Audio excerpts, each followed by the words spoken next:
Halo guys, selamat datang di Kamar Gelap Simon. Kita akan membahas kasus Julie Baskin yang mengejutkan. Jadi ceritanya gini. Di tahun 96, ada cewek umur 21 tahun yang namanya Jewel Baskin. Tapi teman-teman manggil dia Julie. Julie ini tinggalnya di Oklahoma City, Oklahoma. Dia dibesarin di Benton, Arkansas. Terus pindah ke Oklahoma buat kuliah di University of Oklahoma. Dia kerja di lapangan golf universitas dan lagi berusaha dapetin gelar sarjana di bidang tari. Dia bercita-cita jadi balerina. Dan setelah lulus dia pengen buka studio tari buat ngajarin anak-anak. Julie ini populer banget. Dia punya banyak temen dan tentu aja berbakat. Pada malam tanggal 19 Desember 96, Julie habisin waktu sama temennya, yaitu Ryan James, di rumah kakek neneknya. Ryan kerja bareng Julie di lapangan golf. Abis makan malam, mereka nonton film bareng, udah gitu ngerencanain buat ketemuan lagi besoknya. Julie tetap di rumah kakek neneknya sampai jam 10 malam. Terus dia cabut buat nongkrong sama teman-teman lainnya. Mereka main monopoli, terus tuker-tukeran kado Natal di rumah salah satu temennya. Julie pamit karena dia bakal balik ke rumah besokan harinya. Semester kuliah baru aja kelar dan teman sekamarnya Megan juga ada di sana. Julie janji bakal nganterin Megan ke bandara Will Rogers besok paginya jam 5. Julie dan Megan mutusin buat begadang semalaman. Mereka ninggalin rumah temennya dan pergi ke restoran bernama The Kettle sekitar jam 2 pagi. Habis selesai makan mereka mampir ke pom bensin buat ngisi bensin dan beli cappuccino. Mereka balik ke apartemen sekitar jam 3 pagi buat ngambil barang-barang Megan gak lama setelah itu. Mereka berangkat lagi menuju bandara sekitar jam 5.30 pagi.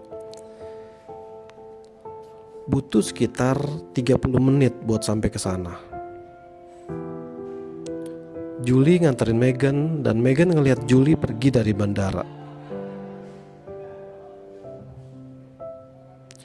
Sekitar jam 5.30 pagi di kompleks apartemen Dublin West tempat Julie tinggal, banyak warga yang dengar suara perempuan teriak ketakutan. Salah satu warga telepon 911 buat ngelaporin yang dia dengar. Yes, we were just sleeping and my wife heard a really strange, like really awful scream from our parking lot of our apartment complex. Do you see anything outside? No, I'm kind of afraid to go outside actually.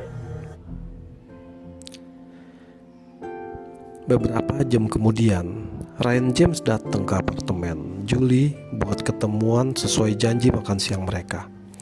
Tapi Julie nggak ada di sana dan mobilnya juga hilang. Ryan langsung laporin dia hilang. Gak lama setelah itu, orang tua Julie sampai ke apartemennya. Mereka nyetir dari Arkansas buat bantu Julie pulang ke rumah. Tapi yang mereka temuin malah polisi yang bilang kalau Julie hilang. 12 jam setelah Julie hilang, jasadnya ditemukan di pinggir danau sekitar 15 mil dari apartemennya. Julie ditemukan dengan tangan terikat di belakang punggungnya pakai tali sepatu, dan dari pinggang ke atas dia berada dalam air. Julie ditembak cara eksekusi. Sadis banget. Luka tembak di belakang kepalanya adalah luka kontak langsung. Udah gitu juga ada bukti kalau dia diserang di danau itu. Penyelidik nemuin 2 set jejak kaki di pasir dekat tubuh Julie. 1 set milik Julie. Udah gitu Yang lain diyakini miliknya si pelaku yang nembak Julie. Setelah diperiksa lebih lanjut, jejak kaki itu cocok dengan sepatu Nike ukuran 9, khususnya sepatu lari Nike Air 2. Sekitar 20 kaki dari tubuh Julie, penyelidik nemuin celana ketat warna pink yang kusut. Ada inisial JB di labelnya. Itu celana ketatnya Julie yang ada DNA laki-lakinya. Terus disimpan buat dipakai nanti saat teknologi DNA udah lebih maju. Otopsi juga ngasih tahu kalau Julie ditembak dengan peluru kaliber 22. Senjata yang dipakai cukup khas. Julie punya banyak teman di universitas, dan penyelidik ngewawancarain sebanyak mungkin dari mereka. Mereka berharap ada yang bisa ngasih informasi yang berguna. Tapi gak ada yang benci sama sekali sama Julie dan ataupun punya masalah sama dia.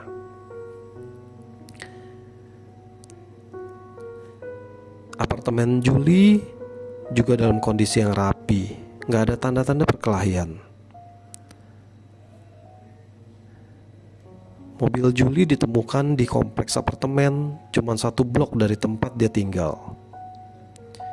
Dan pasir merah di lantai mobil mirip sama pasir merah di tepi danau tempat Julie ditemukan. Ini agak aneh ya buat penyelidik. Kenapa seseorang nyulik Julie, ngebunuhnya di danau, kemudian bawa mobilnya kembali hampir ke lokasi tempat penculikan itu terjadi? Ini bikin penyelidik frustrasi karena gak ada serat, rambut, atau jejak asing di mobil.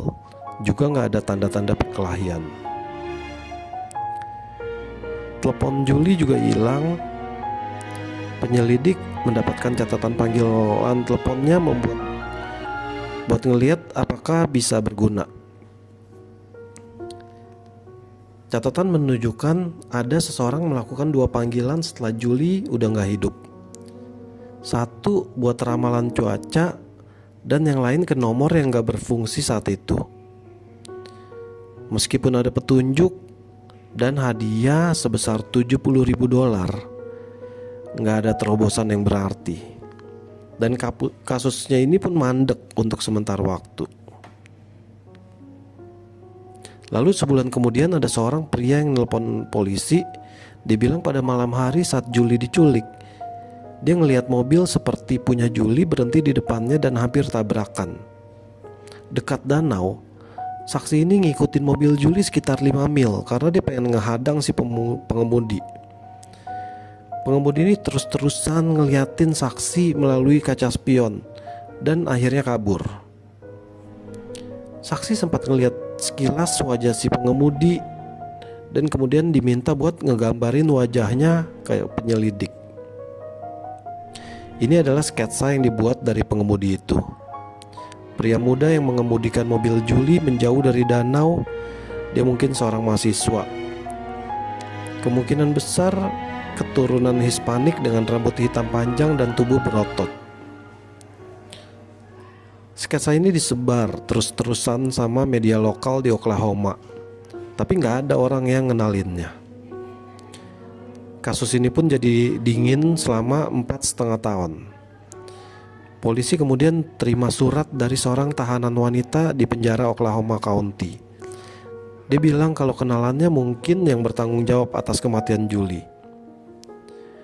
Dia adalah Dennis Sterner, seorang pekerja konstruksi yang berusia 23 tahun dan gak punya catatan kriminal. Tapi pada saat kejadian dia tinggal hanya 4 blok dari apartemen Julie dan mirip dengan sketsa gabungan itu. Sterner menolak untuk jawab pertanyaan apapun dan nolak memberikan sampel DNA-nya. polisi harus mendapatkan perintah pengadilan buat ngumpulin DNA-nya. Profil DNA-nya sangat-sangat dekat dengan sampel yang diambil dari celana ketat di tempat kejadian. Sangat dekat. Sangat dekat tapi nggak cocok dan nggak dianggap sebagai tersangka. Satu-satunya kerabat pria yang masih hidup dari Stramer adalah saudaranya. Tapi DNA-nya juga nggak cocok. Kasus ini jadi dingin lagi sayangnya. Dan orang tua Julie harus nerima kemungkinan bahwa mereka mungkin nggak akan hidup cukup lama buat melihat keadilan akan ditegakkan. Jadi nggak heran kalau mereka mulai ngumpulin DNA dari setiap pria yang pernah kontak dengan Julie. Lebih dari 200 pria diuji, tapi nggak ada satupun yang cocok. Sepertinya kasus ini nggak pernah akan terpecahkan. Sampai 6 tahun setelah kematian Julie, ada satu pria namanya Anthony Castillo Sanchez ditangkap karena menyerang pacarnya. Setelah penangkapan itu, Sanchez harus memberikan sampel DNA-nya ke pihak berwenang buat diuji. Penyelidik mulai perhatiin beberapa fakta menarik tentang latar belakang Sanchez. Dia tinggalnya cuma 1 mil dari apartemennya Julie. Salah satu pacar Sanchez ngasih tahu penyelidik tentang catatan harian Sanchez bulan di mana Julie dibunuh. Ada catatan di mana Sanchez bilang kalau dia beli sepatu lari Nike dan dia juga pakai ukuran 9. Meskipun belum ada yang membuktikan kalau Sanchez punya sepatu Nike yang sama dengan si pelaku. Menariknya, salah satu mantan pacar Anthony punya nomor telepon yang cuma beda 1 digit dari nomor yang dihubungi di telepon Julie setelah dia meninggal. Mungkin aja Sanchez coba nelpon nomor mantannya dari ingatan, tapi salah 1 digitnya. Sanchez dan ayahnya juga punya kebiasaan aneh, nembakin pistol kaliber 22 ke dinding di dalam rumah yang mereka sewa. Penyelidik mulai ngumpulin peluru dari rumah itu, terus tentuin bahwa peluru itu berasal dari senjata yang sama yang digunain buat nembak si Julie. Cuman ada 6 perusahaan yang buat senjata kaliber 22 dengan alur khusus yang ditemukan pada peluru itu. Dan akhirnya pada tahun 2004, DNA dari Anthony Sanchez dibandingkan dengan DNA pria yang ditemukan di celana ketatnya Julie. Dan tentu aja cocok. Sanchez waktu itu berusia 18 tahun saat kejahatan itu terjadi. Fakta yang menarik buat dipikirkan adalah kalau aja dia nelepon nomor telepon yang bener di teleponnya Julie, dia bakal langsung ketangkep. Anthony Castillo Sanchez divonis pada tahun 2006. Diputuskan bahwa dia harus membayar kejahatannya dengan nyawanya. Baru-baru ini pada Maret 2023, Sanchez masih ngajuin banding atas hukumannya. Dia ngeklaim kalau sebenarnya ayahnya yang melakukan kejahatan itu bukan dia. Ayahnya, Glenn Sanchez, bunuh diri pada April 2022 dan tampaknya ngaku ke pacarnya bahwa dialah yang melakukan semuanya itu selama ini. Tapi penyelidik udah meriksa kemungkinan bahwa DNA itu bukan milik Glenn Sanchez. Kemungkinan ketidakcocokannya adalah 1:200 kuadriliun untuk orang kulit putih, 1:20 triliun untuk orang Afrika Amerika, dan 1:94 kuadriliun untuk orang Hispanik. Menurut dokumen pengadilan, Anthony Sanchez diperkirakan akan dieksekusi 21 September 2023. Dan benar, sudah dieksekusi. Disuntik 3 obat di lembaga permasyarakatan negara bagian Oklahoma di McAlester. Gimana guys? Ceritanya seru kan? Bukan cerita sih sebenarnya, ini kisah nyata. Jadi jangan lupa subscribe, like, dan komen buat cerita-cerita kriminal seru lainnya. See you.